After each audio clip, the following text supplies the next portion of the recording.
Hello guys, nandito tayo, nag-aandar yung sasakyan. Ayan na po, pauwi na po tayo ng bahay.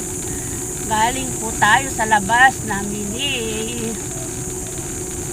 Hello, good. Ayan o. Ayan po. Dadrive po tayo. Ayan po, galing po tayo sa labas. Namili, kaya pauwi na po tayo ngayon.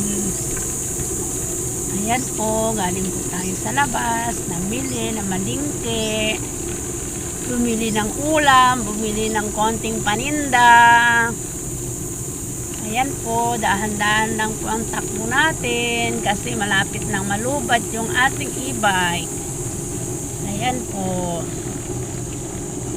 Ayan. Thank you for watching.